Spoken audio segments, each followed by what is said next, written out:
Bismillahirrahmanirrahim. Assalamualaikum warahmatullahi wabarakatuh. Selamat pagi anak-anak. Bagaimana kabarnya pada pagi hari ini? Alhamdulillah, semoga kita semuanya selalu dalam keadaan yang sehat dan selalu dilindungi oleh Allah Subhanahu wa taala. Dan pastinya selalu bersemangat ya. Pada pertemuan kedua ini, kita akan membahas tentang implementasi Pancasila dalam kehidupan sehari-hari, terutama pada sila ketiga, sila keempat, dan sila kelima. Silahkan anak-anak dipersiapkan bukunya, buku Bupena tema 1, subtema 1. Sebelum kita memulai pembelajaran kita hari ini, mari kita bersama-sama membaca basmalah. Bismillahirrahmanirrahim. Sila ketiga, yaitu yang berbunyi Persatuan Indonesia. Sila ketiga ini memiliki makna yaitu suatu usaha menuju persatuan rakyat dalam kesatuan Republik Indonesia, serta Persatuan Indonesia juga mengakui dan menghargai sepenuhnya keanekaragaman yang dimiliki oleh bangsa Indonesia. Lalu, bagaimana dengan implementasi sila ketiga dalam kehidupan sehari-hari? Yang pertama, bekerja sama demi kepentingan bangsa dan negara di atas kepentingan pribadi dan golongan. Contohnya saja, 1. Menanam tanaman di sekolah bersama-sama. Kemudian yang kedua, masyarakat kampung sehat melatih menanam pohon dan bunga bersama-sama. Ini yang termasuk contoh di lingkungan masyarakat. Kemudian, manfaat dari bekerja sama ini adalah pekerjaan terasa lebih ringan, pekerjaan akan cepat selesai, memupuk rasa persatuan dan kesatuan, memperkuat semangat kebersamaan, serta bisa menumbuhkan rasa peduli. Kedua, rela berkorban demi kepentingan bangsa dan negara, yang artinya berbakti kepada negara dan kesediaan berkorban membela negara. Yang ketiga, mengembangkan rasa bangga dan cinta tanah air dan bangsa. Contohnya, mencintai dan menggunakan produk dalam negeri. Kemudian, menjaga nama baik bangsa Indonesia dan mengunjungi tempat-tempat wisata yang ada di Indonesia.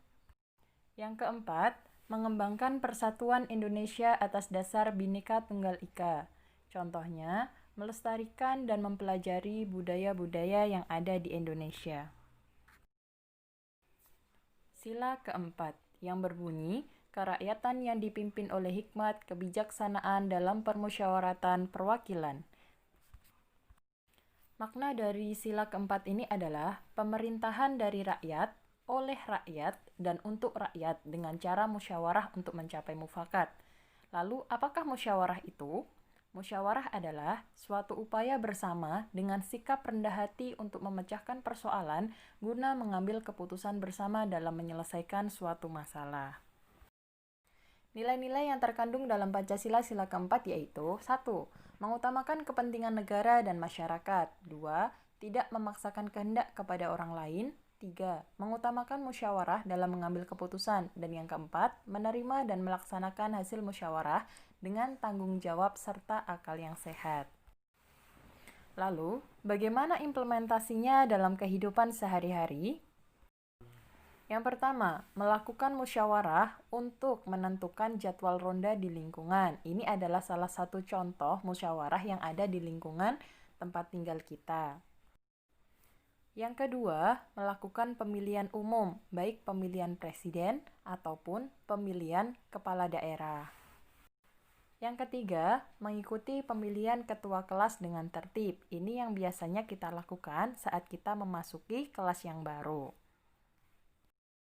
Yang keempat, tidak memaksakan kehendak dalam suatu musyawarah yang diikuti.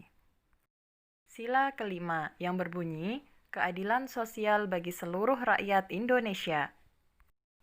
Makna dari sila kelima ini adalah tercapainya masyarakat Indonesia yang adil dan makmur secara lahir dan batin, serta penegakan keadilan untuk menjadikan kehidupan yang aman, tentram, dan sejahtera. Bagaimana implementasinya dalam kehidupan sehari-hari? Yang pertama, bersikap adil. Contohnya, dalam kita berteman, tidak membeda-bedakan. Yang kedua, menjaga keseimbangan antara hak dan kewajiban. Misalnya, Hak seorang siswa adalah mendapatkan pengajaran serta kasih sayang dari seorang guru. Kemudian, apa kewajibannya? Kewajiban seorang siswa adalah mengerjakan tugas yang diberikan oleh guru kepada siswa. Yang ketiga, menghormati hak-hak orang lain. Contohnya, ketika teman kita sedang menyampaikan pendapatnya di depan, maka kita sebagai siswa juga harus mendengarkan teman kita yang berpendapat. Yang keempat, suka memberi pertolongan kepada orang lain. Contohnya, ketika teman kita sedang terluka atau sedang membutuhkan pertolongan, maka kita seharusnya memberikan pertolongan. Yang kelima, tidak bersifat boros dan bergaya hidup mewah. Contohnya, suka menabung dan jika kita berbelanja, jangan berlebihan. Jadi, sesuaikan dengan kebutuhan. Yang keenam, tidak melakukan perbuatan yang merugikan kepentingan umum. Nah, di sini kita seharusnya ikut menjaga fasilitas umum. Yang terakhir, menghargai hasil karya orang lain. Contohnya saja, ketika teman kita melakukan presentasi di depan, maka kita sudah seharusnya tidak mencela. Kemudian yang kedua, ikut melihat pameran lukisan. Baiklah anak-anak, tadi adalah penjelasan tentang implementasi Pancasila pada sila ketiga, keempat, serta kelima. Kemudian tugas anak-anak di rumah adalah membuat mind mapping berdasarkan materi tersebut. Kemudian nanti hasilnya silahkan difoto dan dikirimkan ke Ustadzah Nia. Alhamdulillah, dengan demikian pembelajaran kita hari ini cukup sampai di sini. Mari kita tutup pembelajaran kita hari ini dengan bacaan hamdalah bersama-sama. Alhamdulillah. Kemudian Ustadzah akhiri, wassalamualaikum warahmatullahi wabarakatuh.